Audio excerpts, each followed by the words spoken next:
اور اس آئینے میں اس کے چھوٹے پن کا کلیئرٹی جو ہے ہر کسی کو اپنے سوچ کے بارے میں پیدا ہو جاتی ہے. کسی کے سامنے روٹی کا چیلنج ہے, کسی کے سامنے رشتے کا چیلنج ہے, کسی کے سامنے خوشحالی کا چیلنج ہے, کسی کے سامنے بیماری کا چیلنج ہے. یہ ہماری عام زندگی جو ہے ایسے چیلنجز سے گھری ہوتی ہے. شادی کرنا ہے, شادی کیسی کرنا ہے, کتنے لوگوں کو بلانا ہے, ہر چیز ایک مسئلہ ہے. تجارت کون سی کرنی ہے, کتنی رقم, کہاں سے وہ رقم آئے گی. یہ سارے چیلنجز جو انسان کو کنفرنٹ کرتے ہیں زندگی جیتے ہوئے, اس کے اوپر انسان کی ایک فکر مستقل تا عمر, صبح مطلب پیدا ہونے سے لے کے ختم ہونے تک انسان فکر میں رہتا ہے. یہ کیسے کریں, وہ کیسے کریں, آرام کیسے حاصل کریں, وغیرہ وغیرہ. ہم آپ کے ورکشاپ کے اندر کا ماحول دیکھ رہے ہیں, کس طرح سے گروپ ڈسکشن کا بھی سیشن ہوتا ہے, کچھ اسائنمنٹس بھی آپ دیتے ہیں. تو یہ جو میتھڈ ہے اس کا, اس میں کیا وہ کتنا کچھ اس سے ایفیکٹ پڑتا ہے؟ جی, انٹریکٹیو ورکشاپ میں علم کو طلبہ کے بیچ میں پیدا کیا جاتا ہے. استاد کے پاس علم ہے لیکن وہ اپنا علم لیکچر کے موڈ میں طلبہ کو دے نہیں دے گا کہ یہ لے لو میرے پاس یہ علم ہے. جی رائٹ. وہ علم کو پہنچانے کے لیے پہلے ایسے بنیادی سوال کھڑے کرنا جو ان کے دلوں کو جھنجھوڑتے ہیں. جی جی. اور پھر وہ اس پہ ڈسکس کرتے ہیں. مسلمان اس دنیا میں سب سے بہترین انسان کی مثال ہونا چاہیے. کیوں؟ آپ بینر لگاتے ہیں آئی لو محمد, ماشاءاللہ, اللہ آپ کے دل میں رسول اللہ صلی اللہ علیہ وسلم کی سچی پکی محبت نازل کر دے, آپ کے دل اللہ کے رسول کی محبت میں ڈوب جائیں.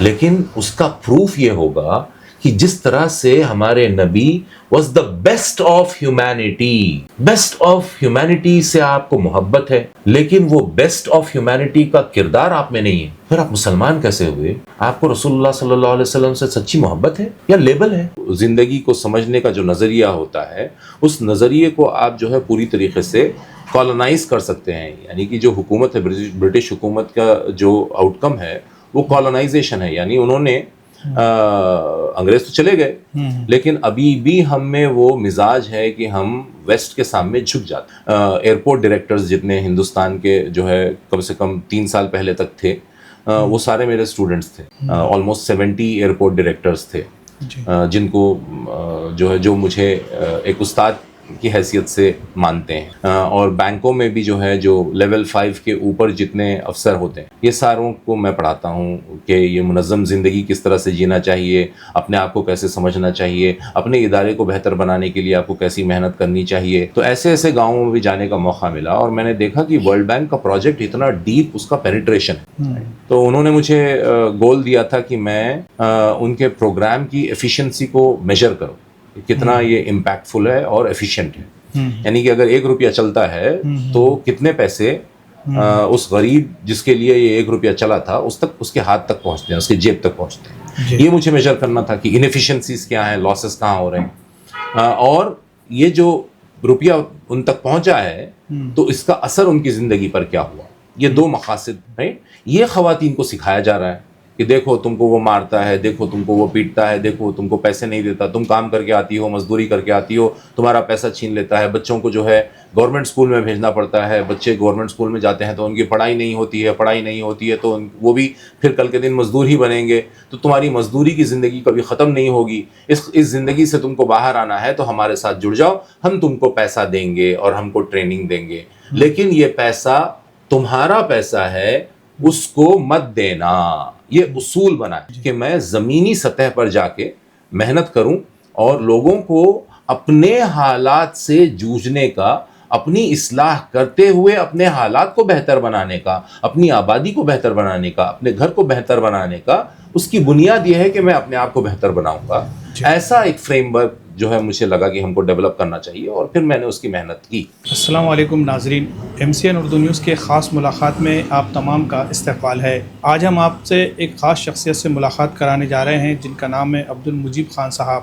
ان کی تعلیم انجینئرنگ میں MBA کی انہوں نے ڈگری حاصل کی ہے اور نہ صرف انڈیا میں بلکہ UK اور امریکہ جیسے کئی ملکوں میں انہوں نے لیڈرشپ ٹریننگ کے اور مختلف کاؤنسلنگ کے پروگرامز انہوں نے کیے ہیں اور مختلف انداز سے ان کی خدمات جاری ہے.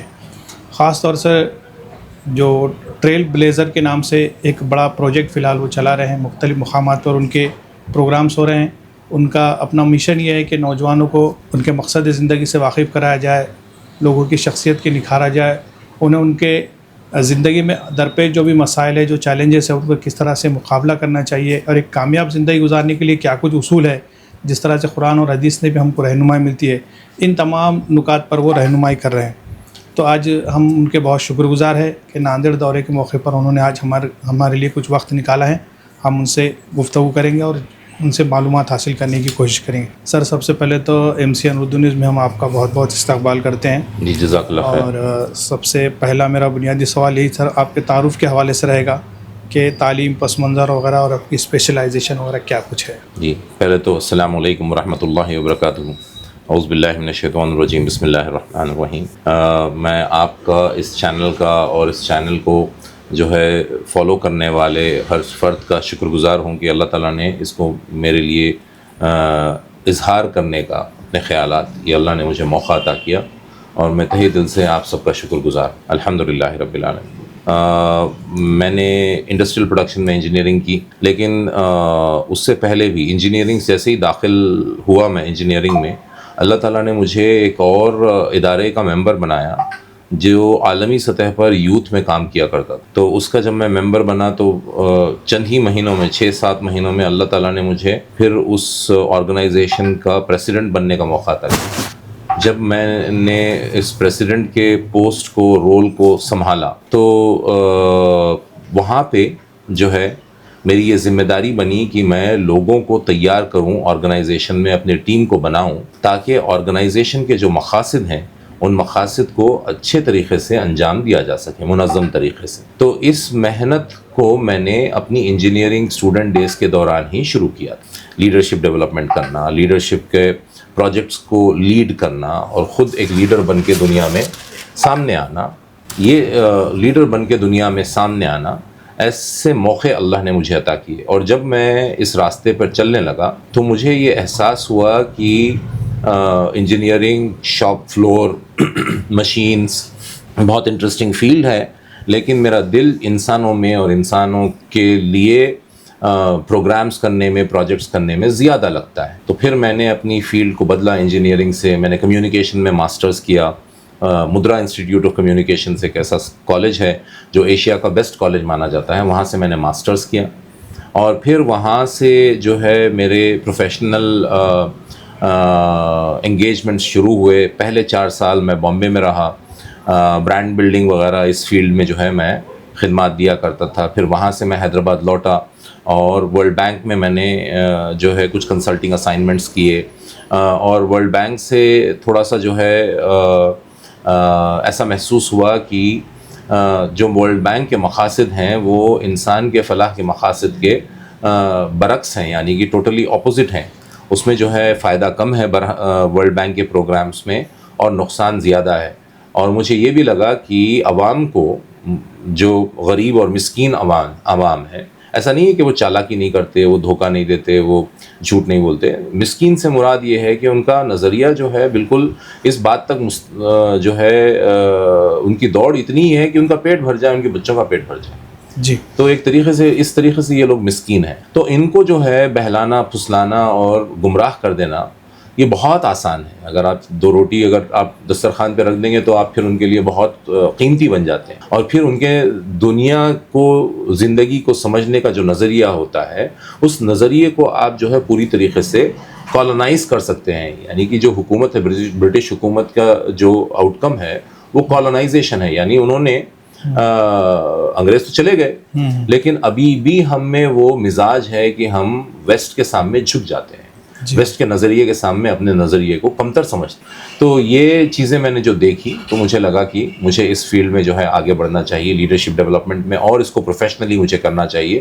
پھر میں نے بیہیویئرل سائیکالوجی کے بہت سارے کورسز کیے, سرٹیفیکیشن کورسز کیے, لیڈرشپ کے بہت سارے سرٹیفیکیشن کورسز کیے, اور اس کے نتیجے میں ایک بہت عالمی سطح پر کام کرنے والوں میں میرا شمار ہونے لگا. بہت زیادہ ایلیٹ جو ہے فیسیلیٹیٹرز ہوتے ہیں, کوچز ہوتے ہیں جو ٹاپ بزنس لیڈرز کو جو ہے پڑھاتے ہیں. جیسا کہ فار ایگزامپل ایئرپورٹ ڈائریکٹرز جتنے ہندوستان کے جو ہے کم سے کم 3 سال پہلے تک تھے, وہ سارے میرے اسٹوڈنٹس تھے. آلموسٹ 70 ایئرپورٹ ڈائریکٹرز تھے جن کو جو ہے جو مجھے ایک استاد کی حیثیت سے مانتے ہیں، اور بینکوں میں بھی جو ہے جو لیول 5 کے اوپر جتنے افسر ہوتے ہیں، یہ ساروں کو میں پڑھاتا ہوں کہ یہ منظم زندگی کس طرح سے جینا چاہیے، اپنے آپ کو کیسے سمجھنا چاہیے، اپنے ادارے کو بہتر بنانے کے لیے آپ کو کیسی محنت کرنی چاہیے، جو ادارے کے مقاصد ہیں کامیابی کے یا زندگی میں کامیابی کے مقاصد ہیں، ان کو جو ہے کس طرح سے کون سے راستے پر چل کر کیسی محنت سے ان نتائج کو حاصل کیا جا سکتا ہے، یہ فن اللہ نے مجھے سکھایا ہے۔ میں اس کا طالب علم بھی ہوں، میں اس کا پریکٹیشنر بھی ہوں، اور میں یہ پڑھاتا بھی ہوں۔ جی سر، ہم یہ جاننا چاہیں گے کہ آپ کے اہداف اور ویژن کے پیچھے کوئی خاص واقعہ یا محرک کیا کچھ ایسا موٹیویشن بنا کہ آپ کو لگا کہ اس فیلڈ میں کام کرنا چاہیے، ایسا کوئی واقعہ ہے یا کیا کچھ چیزیں محرک بنی اس فیلڈ میں آنے کی؟ ایک تو یہ جو ورلڈ بینک کے پروجیکٹ میں آندھرا پردیش میں جو ہے دور دراز گاؤں میں، جہاں پہ جو ہے بعض گاؤں میں بس بھی نہیں جاتی، کچھ چھوٹے سے جھوپڑیاں وغیرہ، چھوٹی چھوٹی بستیاں ہوتی ہیں، الیکٹریسٹی بیسک رہتی ہے، کئی بار الیکٹرک کنیکشن تو ہوتا ہے، الیکٹریسٹی نہیں ہوتی ہے، تو ایسے ایسے گاؤں میں بھی جانے کا موقع ملا، اور میں نے دیکھا کہ ورلڈ بینک کا پروجیکٹ اتنا ڈیپ اس کا پینیٹریشن ہے، تو انہوں نے مجھے گول دیا تھا کہ میں ان کے پروگرام کی ایفیشنسی کو میجر کروں، کتنا یہ امپیکٹفل ہے اور ایفیشینٹ ہے، یعنی کہ اگر 1 روپیہ چلتا ہے تو کتنے پیسے اس غریب جس کے لیے یہ 1 روپیہ چلا تھا اس کے ہاتھ تک پہنچتے ہیں، اس کے جیب تک پہنچتے ہیں۔ یہ مجھے میجر کرنا تھا کہ انیفیشنسیز کیا ہیں، لاسز کہاں ہو رہے ہیں، اور یہ جو روپیہ ان تک پہنچا ہے تو اس کا اثر ان کی زندگی پر کیا ہوا۔ یہ 2 مقاصد تھے میرے، اور کافی طویل سٹڈی تھی، ایکسٹینسو سٹڈی، کئی گاؤں کے دورے تھے، آندھرا میں، تلنگانہ میں، رائل سیما میں، ہر جگہ پھر کر میں گاؤں گاؤں جا کر میں نے اس کو سٹڈی کیا۔ ایک چیز جو میرے سامنے آئی وہ یہ تھی کہ مائکرو فائنانس کی ٹریننگ میں ایک اہم نظریہ یہ رہتا ہے کہ آدمی جو ہے وہ پیسہ برباد کرتا ہے، وہ خود غرض ہوتا ہے، ٹھیک ہے، آدمی ایسا نہیں ہے کہ آدمی خود غرض نہیں ہوتا ہے، لیکن اس کو ایک اصول بنا دینا کہ اصول ہی ہے کہ آدمی خود غرض ہوتا ہے، اصول ہی ہے کہ آدمی جو ہے وہ صرف اپنی سوچتا ہے، اور لہٰذا اور وہ فضول خرچی کرتا ہے، یعنی کہ شراب پیتا ہے، جوا کھیلتا ہے، گھر کے لیے، اپنی بیوی کے لیے، اپنے بچوں کے لیے وہ جو ہے محنت کر کے کما کے نہیں لاتا۔ یہ اس کو قانون کی طرح سکھایا جانے لگا، جیسے کہ یہ فطری قانون ہو انسان کا، رائٹ؟ یہ خواتین کو سکھایا جا رہا ہے کہ دیکھو تم کو وہ مارتا ہے، دیکھو تم کو وہ پیٹتا ہے، دیکھو تم کو پیسے نہیں دیتا، تم کام کر کے آتی ہو، مزدوری کر کے آتی ہو، تمہارا پیسہ چھین لیتا ہے، بچوں کو جو ہے گورنمنٹ اسکول میں بھیجنا پڑتا ہے، بچے گورنمنٹ اسکول میں جاتے ہیں تو ان کی پڑھائی نہیں ہوتی ہے تو وہ بھی پھر کل کے دن مزدور ہی بنیں گے، تو تمہاری مزدوری کی زندگی کبھی ختم نہیں ہوگی، اس زندگی سے تم کو باہر آنا ہے تو ہمارے ساتھ جڑ جاؤ، ہم تم کو پیسہ دیں گے اور ہم کو ٹریننگ دیں گے، لیکن یہ پیسہ تمہارا پیسہ ہے، اس کو مت دینا۔ یہ اصول بنا ہے آدمی کو پیسے کی رسائی سے محروم کرنا۔ ان کو لگا ویل انٹینشن ہے، مان لیتے ہیں ایک سیکنڈ کے لیے کہ یہ ویل انٹینشن تھا، کیا اور ایسے ایگزامپلس بھی ہوتے ہیں، مطلب ظلم ہوتا ہے، آدمی ظلم کرتا ہے اپنے عورتوں پر، اپنے بچوں پر، اور مزدوری کے بعد میں جو رقم ملتی ہے کبھی وہ پی لیتا ہے، اور بچوں کے لیے کھانے میں پریشانیاں، دشواریاں آتی ہیں، عورت ہی پھر کچھ کر کے کسی طرح سے گھر کو چلاتی ہے، پالتی ہے، ایسا بہت گھروں میں بھی ہوتا ہے۔ لیکن ان کی محنت کے نتیجے میں عورت کا یہ نظریہ ہی بن گیا کہ آدمی پر کسی طرح سے ہم کو حاوی ہونا ہے، اور پیسہ اس کا حاوی ہونے کا ذریعہ ہے۔ تو یہ جو ڈیولپمنٹ ہونے لگا، نظریہ ہی بسنے لگا لوگوں کے دلوں میں، تو اس میں معاشرہ پورا بکھرنے لگا، اور وہ مجھے نظر آتا تھا۔ یعنی کہ آدمی اپنی تسلی کے لیے کہیں جا رہا ہے، عورت بھی اپنی تسلی کے لیے کہیں جا رہی ہے، بچے ٹی وی کے پاس جا رہے ہیں، ٹی وی فریج تو آ گیا، والدین چلے گئے۔ اس سے مجھے بڑی دلی تکلیف ہوئی۔ مجھے لگا کہ پیسہ دینے سے پہلے کیپیسٹی کو بنانا چاہیے کہ تم یہ پیسے کا کرو گے کیا، سمجھ پیدا کرنی چاہیے کہ پیسہ ہوتا کیا ہے، اس کی ذمہ داری کیا ہوتی ہے، اس کو بنانے کے لیے کیسی محنتیں کرنی ہے، وغیرہ وغیرہ وغیرہ۔ اسی میں گھر کو کیسا مضبوط بنایا جا سکتا ہے، گھر کا نظام کس طرح سے چلایا جاتا ہے۔ آدمی اگر غلط ہے تو اس کی اصلاح کی محنت ہونی چاہیے۔ اس کو بے دخل کر دینے کا جو آپ نے رویہ اختیار کیا، اس میں وہ گھر کمزور اور ہو کے ٹوٹنے لگے. اس سے میرا دل بہت گھبرایا, مجھے بڑی تکلیف ہوئی. یہ ایک جو ہے بہت امپورٹنٹ جو ہے ٹرننگ پوائنٹ بنا میرے لیے کہ میں زمینی سطح پر جا کے محنت کروں اور لوگوں کو اپنے حالات سے جوجھنے کا, اپنی اصلاح کرتے ہوئے اپنے حالات کو بہتر بنانے کا, اپنی آبادی کو بہتر بنانے کا, اپنے گھر کو بہتر بنانے کا, اس کی بنیاد یہ ہے کہ میں اپنے آپ کو بہتر بناؤں گا. ایسا ایک فریم ورک جو ہے مجھے لگا کہ ہم کو ڈیولپ کرنا چاہیے, اور پھر میں نے اس کی محنت کی کئی سال. یوتھ ٹرانسفارمیشن اور لیڈرشپ ڈیولپمنٹ کے میدان میں آپ نے اب تک کن کن علاقوں میں تربیتی اس طرح کے پروگرام کیے, کیا کچھ وہاں پر آپ کا ایکسپیرینس رہا؟ یوتھ ڈیولپمنٹ کے اوپر الحمدللہ رب العالمین ہم لوگوں نے سورت میں کام کیا ہے, احمد آباد میں کام کیا ہے, بمبئی میں کام کیا ہے, پونا میں کام کیا ہے, ناگپور میں کام کیا ہے, اور ہم لوگ نے حیدرآباد میں کام کیا ہے, اور ہم لوگوں نے گلبرگہ میں کام کیا ہے, اور کہاں پہ کام کیا ہے, ہاں یہ اتنے علاقے, ہاں کونکن میں کام کیا ہے, ایک اور علاقہ کونکن. جی, اور تو مستقبل کو لے کر کیا کچھ اور کہاں پہ مطلب کس طرح کا؟ ہم انشاءاللہ تعالی ناندیڑ میں اور بہت سارے پروگرامز کریں گے انشاءاللہ. ناندیڑ میں ہم کو بہت اپریشیٹ کیا گیا, ہمارے پروگرام کو سمجھا گیا, اس کی اہمیت کو سمجھا گیا, اور ہم کو دعوت دی گئی ہے کہ ہم مستقل طور پہ ایک لانگ ٹرم پلان کے ساتھ جو ہے ناندیڑ میں ہم محنت کریں, تاکہ ناندیڑ کے جو نوجوان ہیں ان کو ایک منزل مقصود ملے, ان کے پاس ایک ٹارگٹ ہو, ان کے پاس ایک گول ہو, اور اس راستے پر وہ محنت کر کے اپنے آپ کو بہترین بنائیں, اور بہترین بناتے ہوئے پھر وہ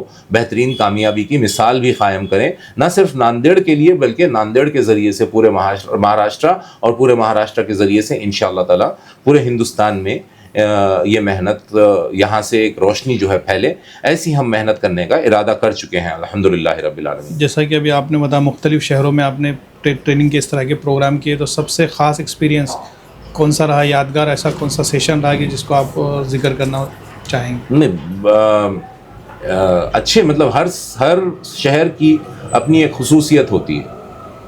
جیسے کہ کونکن میں ہم گئے, وہاں کے چھوٹے چھوٹے بچوں نے جس طرح سے اس پروگرام کے سبق کو سیکھا, سمجھا, اور پھر ہم کو بتایا کہ ہم نے کیا ان کو سمجھایا ہے, اور کس طرح سے وہ اس کو عمل کرنے کی کوشش کر رہے ہیں, اس پر عمل کرنے کی کوشش کر رہے ہیں. سورت میں ایک چھوٹا سا بچہ جو 8th کلاس کا تھا, اس نے اتنی اچھی طریقے سے پروگرام کے کمپلیکس کانسیپٹس کو سمجھا, وہ بھی ہمارے لیے بہت بہترین تھا. لیکن ان سب میں جو ہے گلبرگہ بھی بہت خاص ہمارے دلوں کے قریب ہے, کیونکہ وہاں بھی ہم لوگوں کو بہت اچھے بچے ملے, بچیاں ملے, جن کو ہم لوگوں نے اس کی ٹریننگ ہم لوگوں نے ان تک پہنچائی.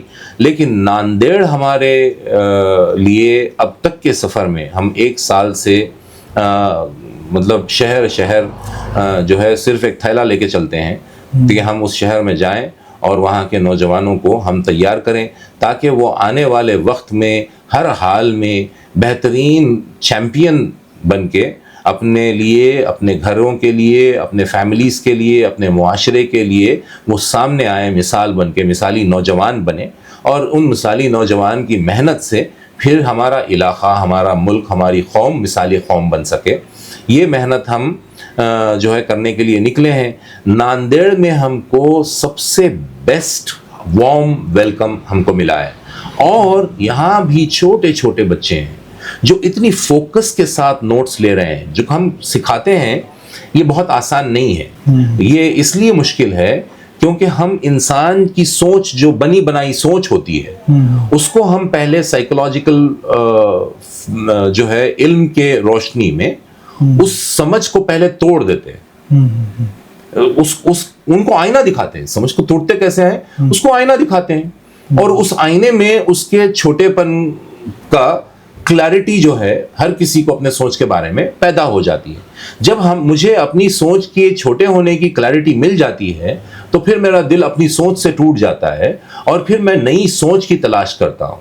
تو ہم ان کو پرانی سوچ کو جو ہے ریپلیس کرنا, اور نئی سوچ ان میں ایک انٹولوجیکلی جو ہے اسلامک تھاٹ جو ہے ان کے اندر فاؤنڈیشنز میں قائم کرنا, یہ ہماری محنت کا جو ہے اس 3 روزہ ورکشاپ میں ہم دیکھیں گے کس طرح کا مائنڈ سیٹ اور اسکل ڈیولپمنٹ پر آپ فوکس کرنا چاہتے ہیں یا آپ اب تک 2 دن بھی کیا اور کل بھی کریں گے جی تو اس حوالے سے کیا کہیں گے؟ دیکھیے الحمدللہ رب العالمین، یہ بہت اچھا سوال ہے، اور یہ اللہ تعالیٰ نے مجھے موقع بھی دیا ہے کہ میں ایک چھوٹا سا سبق جو ہے کیمرہ پہ پیش بھی کر دوں۔ انسان جو ہے دن رات فکر کرتا ہے، اور فکر اس لیے کرتا ہے کہ اس کے سامنے چیلنجز ہیں۔ کسی کے سامنے روٹی کا چیلنج ہے، کسی کے سامنے رشتے کا چیلنج ہے، کسی کے سامنے خوشحالی کا چیلنج ہے، کسی کے سامنے بیماری کا چیلنج ہے۔ یہ ہماری عام زندگی جو ہے ایسے چیلنجز سے گھری ہوتی ہے۔ شادی کرنا ہے، شادی کیسی کرنا ہے، کتنے لوگوں کو بلانا ہے، ہر چیز ایک مسئلہ ہے۔ تجارت کون سی کرنی ہے، کتنی رقم، کہاں سے وہ رقم آئے گی، یہ سارے چیلنجز جو انسان کو کنفرنٹ کرتے ہیں زندگی جیتے ہوئے، اس کے اوپر انسان کی ایک فکر مستقل تا عمر، صبح مطلب پیدا ہونے سے لے کے ختم ہونے تک انسان فکر میں رہتا ہے، یہ کیسے کریں، وہ کیسے کریں، آرام کیسے حاصل کریں، وغیرہ وغیرہ وغیرہ۔ تو یہ جو اس کی فکر ہوتی ہے، اس کی فکر کسی بنیادی سوچ پہ، فیصلوں پہ کھڑی ہوتی ہے۔ جیسے کہ اگر ہم کہیں کہ اچھی جگہ شادی ہونی ہے تو کوئی بھی یہ مشورہ دے گا، آپ اگر اچھی شادی کرنا چاہتے ہیں تو آپ پہلے اچھی تعلیم حاصل کریے۔ گویا کہ اچھی شادی کا تعلق اچھی تعلیم سے ہے۔ اچھی تعلیم کو بھی اگر ہم کہیں گے کہ بھائی اچھی تعلیم حاصل کرو، کوئی یہ نہیں سوچ کے کہہ رہا ہے کہ بھائی آپ کوئی اچھے مدرسے میں جائیے، ندوہ میں جائیے، فلاں حضرت کے پاس جائیے، ان کے پاس جا کے آپ جو ہے اللہ کے دین کو سیکھیے، قرآن کے علم کو حاصل کریے۔ ہم یہ نہیں بتا رہے ہیں، ہم یہ بتا رہے ہیں کہ آپ جائیے، اسکول کو جائیے، آپ انجینئرنگ کے کالج کو جائیے، آپ پالی ٹیکنک کو جائیے، یا میڈیسن کریے، یا فارمیسی کریے، یا لا کریے، یا MBA کریے۔ یہ ہمارا تعلیم کا تصور ہے، یہ بنیادی تصور ہے جی، رائٹ نو۔ ہم اس بنیادی تصور پر سوال کھڑا کرتے ہیں، ریئلی از دس بینیفیشیل؟ اور زندگی اس طرح سے، مطلب اچھی شادی کا اچھی ڈگری سے کیا تعلق ہے؟ بیوی کے پاس اگر اچھی ڈگری ہے، وہ اچھی ڈگری سے اپنے شوہر کو سکون دے پائے گی۔ شوہر کے پاس اچھی ڈگری ہے، وہ اس اچھی ڈگری سے یا بہت موٹے پیسے کماتا ہے، اس موٹے پیسے سے اس کو دل کا سکون دے پائے گا، جسم کا سکون مل جائے گا۔ آپ نرم گدا خرید کے لے آئیے، اگر آپ کے پاس پیسہ ہے، فریج لے آئیے، ٹیلی ویژن لے آئیے، ہوم سسٹم لے آئیے، بڑی گاڑی لے آئیے، نرم گدے والی گاڑی لے آئیے، اسموتھ چلنے والی گاڑی لے آئیے، AC والی گاڑی لے آئیے، یہ فزیکل آرام آپ حاصل کر سکتے ہیں۔ جی، قلبی سکون کوئی ڈگری نہیں دیتی۔ جی جی۔ تو اس طرح سے ریکنسیڈر کرنا، ہماری بنیادی سوچ کو ری وائر کرنا، اس کو اسلامائز کرنا، اسلامک فاؤنڈیشنز کی بنیادی سوچ۔ اور اسلامک فاؤنڈیشنز کی بنیادی سوچ کیا ہے؟ قرآن ہے۔ قرآن کیا ہے؟ آیتیں ہیں۔ آیتیں کیا ہیں؟ علامتیں ہیں۔ کس کی علامتیں ہیں؟ اللہ کی علامتیں ہیں۔ اور کس کی علامتیں ہیں؟ پوری کائنات کی علامتیں ہیں۔ اللہ نے کہا تم غور نہیں کرتے، سورج کو دیکھو وہ اپنے راستے سے نہیں ہلتا، چاند کو دیکھو وہ اپنے راستے سے نہیں ہلتا، دن اپنے وقت پہ ہوتا ہے، رات اپنے وقت پہ ہوتی ہے، ہم اس پر غور نہیں کرتے۔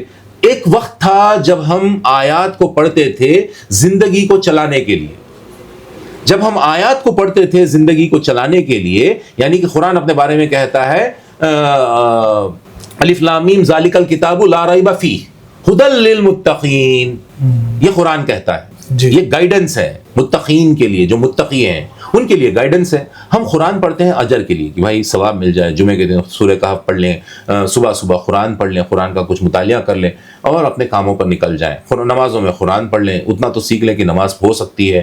ہم قرآن کو برتتے ہیں ثواب کے لیے، جبکہ قرآن اپنے آپ کے بارے میں یہ کہتا ہے مجھے برتو زندگی کو سمجھ کے جینے کے لیے۔ جی، پہلی آیت جو نازل ہوئی تھی اقرا بسم ربک نازل ہوئی تھی، جی، یعنی اللہ کے نام سے سمجھنے کے لیے پڑھو، یہ نہیں کہ تم رٹا مار کے پڑھ رہے ہو۔ جی جی، رائٹ؟ تو یہ ایک بنیادی اگر تصور قائم کیا جا سکتا ہے تو اس کے نتیجے میں جو روشنی پچھلے زمانے میں پیدا ہوئی تھی آیتوں کو کیئرفلی پڑھنے کے نتیجے میں، آج بھی وہ نتیجے حاصل ہو سکتے ہیں۔ سائنس اور ٹیکنالوجی، ہم نے ماڈرن ٹیکنالوجی کا دور کب شروع ہوا؟ ماڈرن ٹیکنالوجی کا دور شروع ہوا 700 میں، modern science and modern technology کا دور 700 میں شروع ہوا جب یورپ اندھیروں میں تھا. جی. تو ہم پھر سے وہ روشنی دنیا کو دے سکتے ہیں اگر ہم یہ آیتوں پر گہرائی سے مطالعہ کرتے ہیں, غور و فکر کرتے ہیں, اللہ کے کلام کو سمجھتے ہیں اپنی زندگی کو جینے کے لیے, اور پھر اس کے بنیاد پہ ہم اپنی زندگی کے فیصلے اگر کرنے لگ جائیں تو پھر ہم سائنس ٹیکنالوجی میں آگے آ سکتے ہیں. ہم آپ کے ورکشاپ کے اندر کا ماحول دیکھ رہے ہیں, کس طرح سے گروپ ڈسکشن کا بھی سیشن ہوتا ہے, کچھ اسائنمنٹس بھی آپ دیتے ہیں. تو یہ جو میتھڈ ہے اس کا اس میں کیا وہ کتنا کچھ اس سے ایفیکٹ پڑتا ہے یا اس کی کیا کچھ چیزیں اس کے بارے میں؟ دیکھیے جو اڈلٹ ہیں یعنی کہ عام طور پہ تقریری انداز میں ہی لوگ پروگرامز کرتے ہیں, اس سے ہٹ کے یہ جو چیزیں ہیں اس سے یہ انٹریکٹیو ورک شاپ ہوتا ہے. جی. انٹریکٹیو ورک شاپ میں علم کو طلبہ کے بیچ میں پیدا کیا جاتا ہے. استاد کے پاس علم ہے لیکن وہ اپنا علم لیکچر کے موڈ میں طلبہ کو دے نہیں دے گا کہ یہ لے لو میرے پاس یہ علم ہے. جی. رائٹ. وہ علم کو پہنچانے کے لیے پہلے ایسے بنیادی سوال کھڑے کرنا جو ان کے دلوں کو جھنجھوڑتے ہیں. جی. اور پھر وہ اس پہ ڈسکس کرتے ہیں اور پھر وہ علم پیدا ہوتا ہے. اللہ کے فضل و کرم سے علم پیدا ہوتا ہے, اور جب علم پیدا ہوتا ہے وہ سیدھا دلوں میں اترتا ہے اور اس کے نتیجے میں عمل کے چانسز بڑھ جاتے ہیں. علم حاصل کرنے کا ایک ہی مقصد ہے کہ عمل میں انقلاب پیدا ہو. تو انقلابی مزاج پیدا کرنے کے لیے اس طرح سے علم کو جو ہے پہنچایا جاتا ہے. سر آپ کی نظر میں انسان کی زندگی کا آخری مقصد کیا ہے, اس حوالے سے اگر ہم پوچھیں تو؟ اللہ کی بندگی. لیکن اللہ کی بندگی کہہ دینا اس کا یہ مطلب نہیں ہے کہ میں مسئلے پہ یا قرآن کو لے کے صبح سے شام تک اللہ اللہ اللہ اللہ کرتے رہوں, تسبیح پھراتا رہوں, سبحان اللہ الحمدللہ. کر لینا چاہیے جب اگر آپ کے پاس اتنا وقت ہے تو یہ بھی کر لیجئے. لیکن آپ کا ہر عمل, یعنی کہ آپ اگر گھر میں اپنے بیوی کے ساتھ, بیوی شوہر کے ساتھ, دونوں مل کے بچوں کے ساتھ, پورے مل کے خاندان میں دوسرے افراد کے ساتھ, بھائیوں کے ساتھ, بہنوں کے ساتھ, والدین کے ساتھ, پڑوسیوں کے ساتھ, غیروں کے ساتھ, ان کے ساتھ جو ہمارا روز صبح شام کا اٹھنا بیٹھنا ہے, اس میں جو ہم کرتے ہیں, دعوتیں دیتے ہیں, دعوتیں قبول کرتے ہیں, دعوتوں کی تیاریاں کرتے ہیں, کام پہ جاتے ہیں, کام کرتے ہیں, راستے میں گاڑی چلاتے ہیں, یہ سب کرنے کے پیچھے اللہ کے بندگی کی فکر ہو, یہ انقلابی زندگی کی مثال ہے. دنیا اور آخرت دونوں میں کامیابی کے لیے کیا بنیادی اصول ضروری ہے؟ انسان کو اللہ نے نفس دی ہے. اگر انسان کے پاس نفس نہیں ہوتی تو ہم یہ دنیا میں بالکل رہنا پسند نہیں کرتے. لیکن یہ دنیا میں ہم آئے ہیں امتحان دینے کے لیے تو رہنا ہی پڑے گا. رہنے کے لیے اللہ نے ہم کو نفس عطا کی, یعنی کہ ہمارا جسم اس مٹی کا ہے اور یہ مٹی کو پسند کرتا ہے, مٹی کی ہر چیز کو پسند کرتا ہے. ہمارا جسم کرتا ہے کہ ہم کو گوشت کھانا چاہیے, چکن کھانا چاہیے, بریانی کھانا چاہیے, میٹھا کھانا چاہیے, آئس کریم کھانا چاہیے, گاڑیاں چاہیے, یہ دنیا چاہیے, دنیا سونا چاہیے, چاندی چاہیے, پیسہ چاہیے, روٹی چاہیے, یہ جو ہے زمین چاہیے, ندی چاہیے, پہاڑ چاہیے. یہ جسم جو ہے دنیا کی خواہش کرتا ہے, رائٹ. اور یہ جو خواہش ہے یہ اس لیے کرتا ہے تاکہ وہ اطمینان پا سکے. ایک انسان میں فطری طور پہ بے چینی ہے. بے چینی اس بات سے ہے کہ ہم اللہ سے دور ہیں. بے چینی اس وجہ سے, ہم کو لگتا ہے ہم بے چین اس لیے کہ ہیں کیونکہ ہمارے پاس دنیا کم ہے. ہم اور تھوڑی دنیا کما لیں گے تو ہماری بے چینی دور ہوگی. لیکن دنیا میں بے چینی دور ہونے کا اگر راز ہوتا تو پھر فرعون سب سے زیادہ اطمینان والا ہوتا. اس کو قتل و غارت کرنے کی کیا ضرورت پڑتی؟ بچوں کو وہ قتل کیوں کرتا؟ آج کے امیر جو غریبوں پر ظلم کر رہے ہیں, کیوں کر رہے ہیں؟ کیونکہ ان کو بے چینی کہ ان کی بھی زمین لے لو, ان کی بھی زمین لے لو, اس کی بھی زمین لے لو, اس کی بھی زمین لے لو, اپنے قبضے میں کر لو, جنگلات کو لے لو, اپنے قبضے میں کر لو, یہ سب لے لو. یہ وہ بے چینی کے نتیجے میں ہے جو بے چینی ہے اللہ سے دوری کے نتیجے میں. دنیا حاصل کرنے سے اللہ سے دوری کی جو بے چینی ہے وہ تو دور نہیں ہونے والی. تو ہم کو اپنی نفس کو, جو ایک جانور کو آپ ٹیم کرتے, آپ گھوڑا لاتے آپ تو اس کو سواری کے قابل بناتے, اس کی ضد توڑتے آپ. ٹھیک اسی طرح سے ایک خونخوار کتا لے کے آ جائیں آپ اس کی ضد توڑیں گے, اس پہ آپ مسلط ہوں گے, اس کے نفس پر آپ مسلط ہوں گے. ہمارے اندر بھی ایک جنگلی کتا ہے جو صرف کھانے کی, حاصل کرنے کی جستجو رکھتا ہے. اس پر اسی طرح سے مسلط ہونا اور اس کو اللہ کا بنا دینا, یہ زندگی بھر کی محنت ہے. آج ہم دیکھتے ہیں کہ نوجوان نسل کی زندگیوں میں بے مقصدیت بڑھتے جا رہی ہے، مایوسی کی کیفیت ہے. اس تمام چیزوں کے اسباب کیا ہے اور آپ اس کو کس کے حل کے طور پر ہم کچھ بات کرنا چاہیں تو کیا کچھ آپ اس کو سجیسٹ دیکھیے، اس کا جو راستے پر ہم ہیں یہ مادیت والا راستہ ہے، غلامی والا راستہ ہے. ہم نے غلامی والے راستے کو اچھا لیبل لگا دیا ہے اور اللہ کی غلامی والے راستے کو دقیانوسی لیبل لگا دیا ہے کہ آؤٹ ڈیٹڈ، اولڈ فیشن، اس طرح سے ہم نے لیبل لگا دیا. تو اب اولڈ فیشن کس کو چاہیے، آؤٹ ڈیٹڈ کس کو چاہیے؟ سب کو آئی فون لیٹسٹ ماڈل چاہیے نا. 10 سال پرانا آئی فون چلے گا آپ کو؟ نہیں چلے گا. جی ہاں، تو ہم کو لگتا ہے کہ یہ اسلام جو ہے وہ مذہب وہ پرانا آئی فون ہے. اگر آئی فون ہے بھی تو پرانا آئی فون ہے، لیکن ہم کو لیٹسٹ کیا چاہیے؟ لیٹسٹ وہ چمکنے والی چیزیں چاہیے جو دنیا بھر میں ہیں. تو جب ہم چمک کے پیچھے جائیں گے تو ہماری بے چینی بڑھے گی، کیونکہ کتنا ہی حاصل کر لیں جب آپ کو اطمینان نہیں ملتا تو بے چینی بڑھ جاتی ہے. کیونکہ آپ کا ایک آئیڈیا تھا کہ یار اگر میں اتنا کما لوں گا، یعنی کہ میں 5 کروڑ کما کے اگر جمع کر لوں تو پھر میں ریٹائر ہو جاؤں گا اور میں ایک ندی کے کنارے، تالاب کے کنارے زمین لوں گا اور کھیتی کروں گا اور سکون سے اطمینان والی مچھی پکڑنے والی زندگی میں جیوں گا. یہ ہر کوئی تصور کرتا ہے. اور اگر اللہ نے اس کو 5 کروڑ عطا کر دیا، وقت سے پہلے عطا کیا، تو وہ اطمینان پہ نہیں آئے گا. اس کو لگے گا یہ 5 کروڑ تو بہت آسانی سے مل گیا، اگر یہ جو ہے انف ہوتا تو اتنا جلدی نہیں ملتا، اب مجھے 50 کروڑ کے پیچھے جانا چاہیے. تو یہ راستے پہ جب انسان آ جاتا ہے تو پھر وہ بے چینی، ڈپریشن، اس میں کیا ہوتا ہے، ہم لوگوں کو استعمال کرتے ہیں مادہ کمانے کے لیے. جی رشتوں، انسان کو سکون رشتوں میں ملتا ہے، لیکن انسان رشتوں کو برتتا ہے مادیت کے لیے. جی تو اس سے جو ہے پھر گمراہی کچھ منفی جو رجحانات ہے، جیسے حسد ہے، جلن ہے، کینہ ہے، منفی سوچ ہے، جی، یہ جو اس طرح کے امراض، ان کا سائنسی اور اسلامی نقطہ نظر سے اگر ہم علاج دیکھنا چاہیں تو اس سلسلے میں کیا رہنمائی کریں؟ جی، سائنس کے پاس تو اس کا علاج ہے نہیں. جی میں آپ کو بتاؤں، اور میں بہت اخلاص کے ساتھ یہ آپ کے سامنے اور آپ کے سامعین کے سامنے، آپ کے آڈینس کے سامنے یہ بات رکھ رہا ہوں میں کہ اگر آپ عالمی لیول پہ سوچنے والے، یعنی کہ پوری انسانیت کی سوچ کو کس راستے پہ ڈھالنا چاہیے، اس پر سوچنے والے جو بہت کم گنے چنے افراد ہوتے ہیں، ٹھیک ہے، ان افراد میں اللہ نے مجھے بھیجا جی as a one among them expert. تو وہاں پہ ہم لوگوں نے اس سوال پر غور کرنے کے لیے ہم جمع ہوئے تھے کہ انسان کی سوچ کے لیے بنیادی انٹیلیجنس کیپیسٹی کیا ہے. اور بنیادی intelligence capacity we are concluding کہ یہ روحانی کیپیسٹی ہے. ویسٹرن سائنس میں جسم کا علاج ہے، ایون کچھ حد تک ایموشنز کا بھی علاج ہے، کچھ حد تک، ناٹ کمپلیٹلی. روح کا تصور ہی نہیں ہے تو علاج کہاں سے ہوگا؟ تو اس کا یعنی کہ بہت ایموشنل ٹراما، بہت دلی تکلیف سے کوئی گزرتا ہے، اس مطلب جیسے کہ فلسطین میں ہو رہا ہے، یا مطلب یہاں پہ کسی کی لنچنگ ہو جاتی ہے، ان کے چھوٹا بچہ ہے، جوان بیوی ہے، اس کی پوری دنیا راتوں رات اجڑ گئی.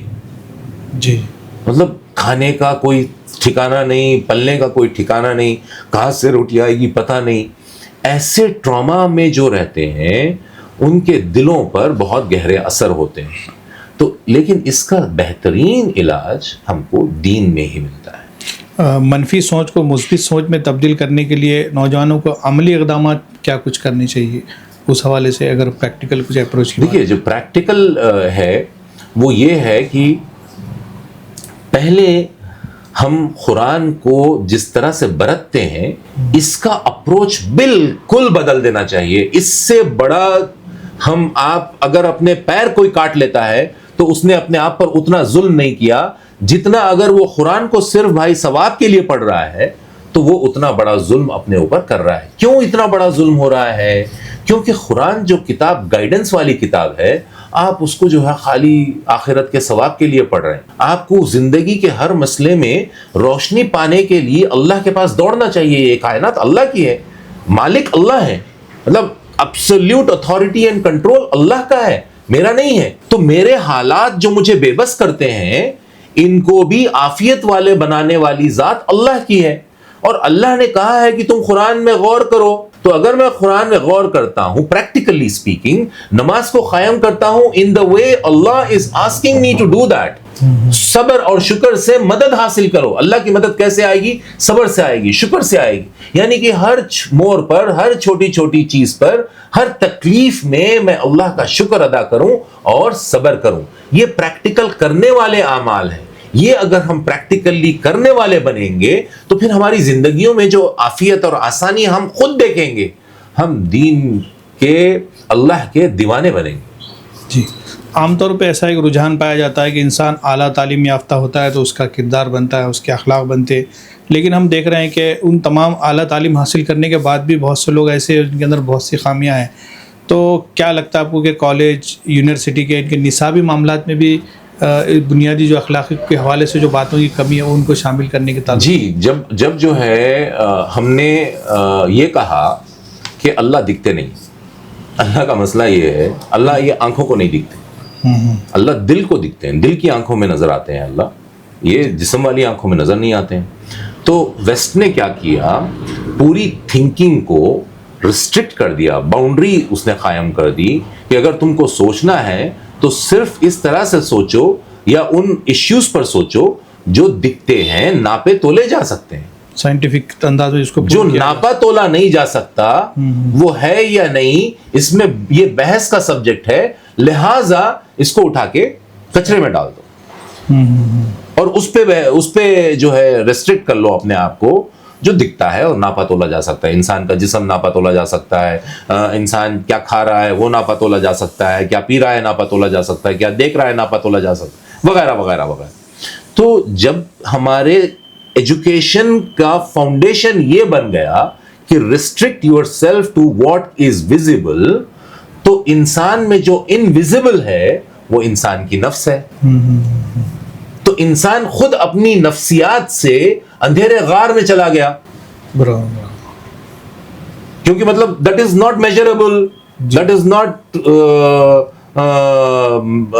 اس کو ناپا تولا نہیں جا سکتا. تو ناپا تولا نہیں جا سکتا تو اس کو اٹھا کے خیر بات کر دو, یعنی کہ اپنی ہی سمجھ سے محروم ہو جاؤ. جی, جب کوئی اپنی شخصیت کی سمجھ سے محروم ہو جائے گا تو پھر وہ دنیا میں کیا کر پائے گا, کتنا کر پائے گا. اسی وجہ سے ہم دیکھتے ہیں کہ لوگ اعلیٰ تعلیم حاصل کرنے کے بعد بھی وہ کریکٹر نہیں ان کا بن پاتا. آج کے دور میں اگر ہم نوجوانوں کے سامنے چیلنجز کی بات کریں تو آپ کے ذہن میں نظر میں کون سے ایسے بڑے چیلنجز ہیں, خاص طور سے اب اے آئی کا دور آ رہا ہے, الگ الگ مسائل آ رہے ہیں, تو اس حوالے سے کیا رہنمائی کریں گے؟ اعوذ باللہ من الشیطان الرجیم, بسم اللہ الرحمن الرحیم. جو اس وقت کی سب سے بڑی چیلنج ہے وہ ہے نوجوانوں میں سائلنٹ ارادات, یعنی کہ وہ مسجدوں میں ہیں, وہ مدرسوں میں ہیں, وہ عالمیت بھی پڑھ رہے ہیں, لیکن ان کے دلوں میں خالی پن آ گیا ہے. اور وہ خالی پن میں کیا چیز جگہ کر چکی ہے, مادیت جگہ کر چکی ہے اس خالی پن. ایک تو خالی پن آ گیا ہے, اللہ ہے نہیں ہے پتہ نہیں, تو چھوڑو اللہ کے مسئلے کو. ویسے بھی اللہ جو ہے پریشانی کا سبب بن گئے, مسلمان ہونا جو ہے ایک ذلت کا ذریعہ بن گیا ہے. تو مسلمان ویسے بھی جو ہے بے چین رہتا ہے کہ بھائی یہ کیا دین میں پیدا ہو گیا, کہیں اور پیدا ہوتا تو اچھا ہوتا. اسی لیے آپ دیکھیں گے کہ آن لائن جو ہے بہت سارے ایکس مسلمس جو ہے سڈنلی ووکل ہو کے یہ فالوورشپ وغیرہ ان کی بڑھ رہی ہے, لوگ ان کو فالو کر رہے ہیں, لوگ ان کو سیریسلی سن رہے ہیں, ان کے خیالات میں وہ اپنے خیالات کو ٹٹول رہے ہیں اور اپنے نظریات کو ری شیپ کر رہے ہیں. تو یہ اس وقت کا بہت بڑا فطرہ ہے. تو اور دوسرا بہت بڑا فتنہ یہ ہے کہ ٹیکنالوجی جس طرح سے استعمال کی جا رہی ہے, انسان کو پوری طریقے سے سوچنے سے معذور کر دیا جا رہا ہے. یعنی کہ اس کی جو کرٹیکل تھنکنگ کی کیپیسٹی ہے, کسی چیز کی حقیقت تک پہنچنا, ویسی کرٹیکل انالیسس کر پانا آج بہت مشکل ہو گیا. آپ کو کوئی کرٹیکل انالیسس کرنے کی ضرورت نہیں ہے, آپ جائیے ChatGPT, Gemini, A I یا جو دوسرے ہیں وہ چائنیز ایپ وغیرہ, ان کے پاس آپ جائیے, ان کو سوال دیجئے, کرٹیکل تھنکنگ آپ مشین کرے گی. تو انسان کیا کرے گا؟ اس طرح کا جو اے آئی ہے تو کہیں اسلام کے جو ہمارے بنیادی تعلیمات جو ہم کو قرآن اور سنت سے ماخذ سے حاصل ہوتے تھے، آگے جا کے لگتا ہے کہ اس کے لیے بھی یہ سب چیزیں چیلنج بننے والی ہیں. اس کو اس مسئلے کو کس طرح سے علماء کے ایڈریس کرنا پڑے گا، ان کو اس حوالے سے کیا کچھ اقدامات آپ کو لگتا ہے کہ اسے کرنے چاہیے؟ ایک تو یہ ہے کہ ہم کو اس میں جو خیر ہے اس پر ہم کو دنیا کھلونا ہے. اگر دنیا کو ہم سر پہ رکھیں گے یا دل میں رکھیں گے، وہ کھلونا ہے، کھیلنے کے لیے بلہ ہے، بیٹ ہے، جائیے کرکٹ میں گول کر کے مطلب چھکا چوکا لگا کے آئیے، یعنی بال ہے آپ وکٹ لے کے آئیے. دنیا ایک کھلونا ہے، ٹیکنالوجی ایک کھلونا ہے. اس کو کھیلنا سیکھ لیجئے، دل میں بسانے کا کام مت کیجئے. کھیلنا اگر آپ سیکھ لیں گے تو پھر اس کے فائدے سے آپ فائدہ حاصل کریں گے اور اس کے نقصان سے آپ اس کو باؤنڈ کر دیں گے کہ یہ ریسٹرکشنز ہیں، یہ لمیٹیشنز ہیں، یہ نہیں ہوگا. آپ ٹیکنالوجی بنا نہیں رہے ہیں، آپ ٹیکنالوجی برت رہے ہیں. ٹیکنالوجی کوئی اور بنا رہا ہے جس کے پاس اللہ کا کوئی تصور نہیں ہے. آپ صرف کنزیومر رہیں گے، آپ سائنس نہیں کریں گے، یعنی کہ آپ آیتوں کو غور سے نہیں پڑھیں گے. تو آیات اور آلسو SIGNS سائنس، اور ان آیات پر غور کرنے کے نتیجے میں کیا پیدا ہوتی ہے؟ سائنس پیدا ہوتی ہے. کون سی سائنس پیدا ہوتی ہے؟ SCIENC والی سائنس پیدا ہوتی ہے. ہم اگر سائنسٹسٹ نہیں بنیں گے، یعنی کہ ان آیات پر غور کر کے ہم سائنس دنیا کو دینے والے نہیں بنیں گے اگر، تو پھر دنیا جو ٹیکنالوجی برت رہی ہے ہم اس کے کنزیومرز بنیں گے. تو پھر ہم کہیں نہ کہیں ایک طرح سے وہ فالوورز میں آ جائیں گے، نیا کچھ اس میں یہ نہیں ہوگا. بالکل. تو ہم کو سائنس دینے والے بننا چاہیے، نہ کہ سائنس برتنے والے.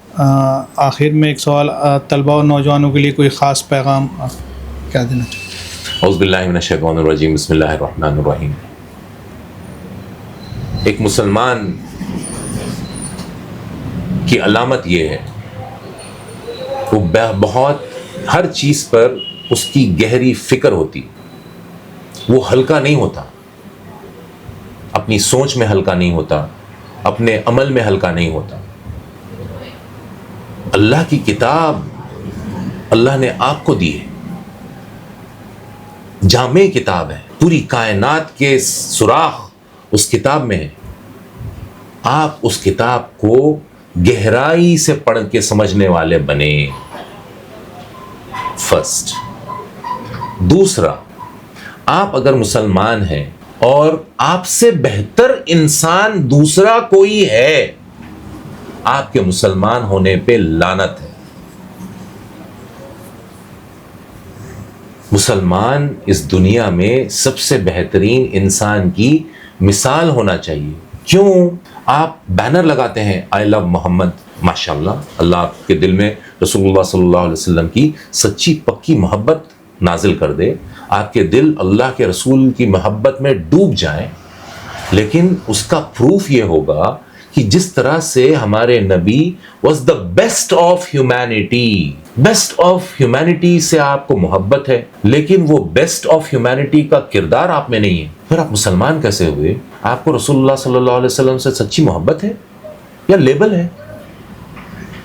کہ وہ کچھ لیبل لگاتے ہیں تو ہم بھی کوئی لیبل لگا لیں گے، وہ کچھ جھنڈے چڑھاتے ہیں تو ہم بھی کوئی جھنڈا چڑھا لیں گے.